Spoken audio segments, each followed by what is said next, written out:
ხალხში ორჯერ გავიდა ცერემონიის დაწყებამდე და მისი დასრულების შემდეგ. თამარ ბაღაშვილი დაესწრო ინაუგურაციას.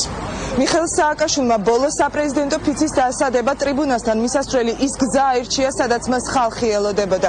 სააკაშვილი ხალხის შემდეგ საქართველოს კათოლიკოს პატრიარქს მიესალმა, რომელმაც არჩევნებში გამარჯვებულ კანდიდატს ბიბლია გადასცა.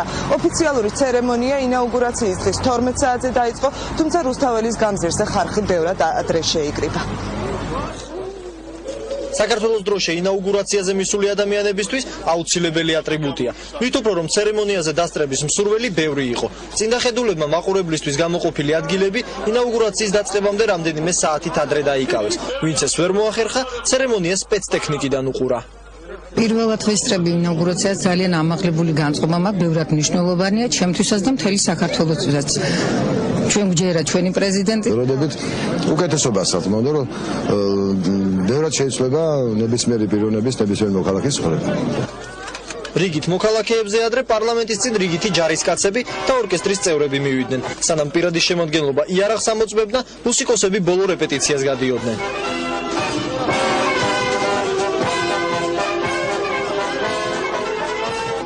ოფიციალური ცერემონია ზუსტად 12 საათზე დაიწყო.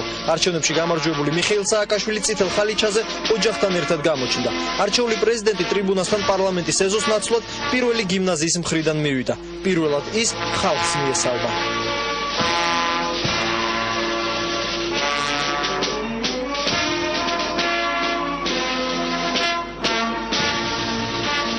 ცერემონია ნინო ბურჯანაძემ გახსნა.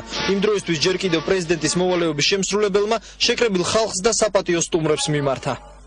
მინდა დიდი მადლობა გადავუხადო მის უწმინდესობას და მისი ლოცვა-კურთხევით.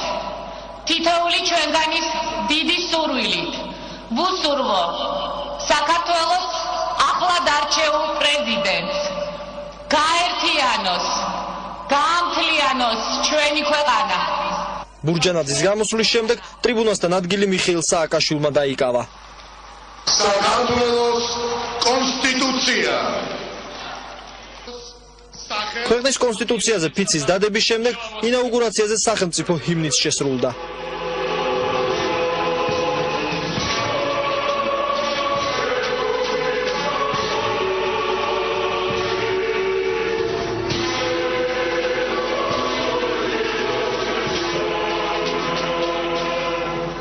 საინაუგურაციო სიტყვა დაახლოებით 9 საათს გაგრძელდა.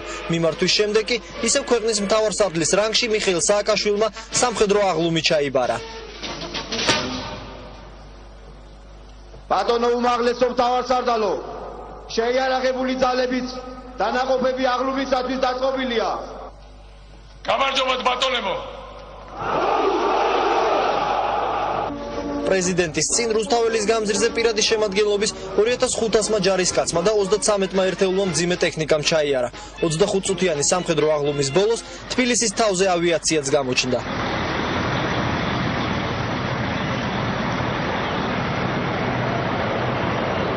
ძალიან მომეწონა ყველაფერი, აღტაცებულებიო და აღთვალებულებიო ყველა. საქართველოს ტერიტორიული მთლიანობის აღდგენა ეს არის ჩვენი პრეზიდენტი და საერთოდ მთელი ქვეყნის ასასრულებელი ოცნება და ეს ჩვენ დარწმუნებული ვართ ყველა, რომ ეს ნამდვილად ასე იქნება. ძალიან მომეწონა, ძალიან გაყოფილი ვარ, იმიტომ ვარ აქ. ხევანდელი პრეზიდენტის ინაუგურაცია იყო ძალიან შთამბეჭდი და ძალიან აუცილებელი, ძალიან მნიშვნელოვანი.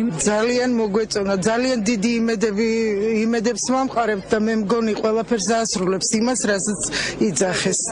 ინაუგურაციის ცერემონიის ოფიციალური ნაწილის დასრულების შემდეგ მიხეილ სააკაშვილი უცხოელ სტუმრებს მიესალმა. შემდეგ კი ტრიბუნიდან ისევ რუსთაველის გამზირზე შეკრებილ ხალხთან მივიდა.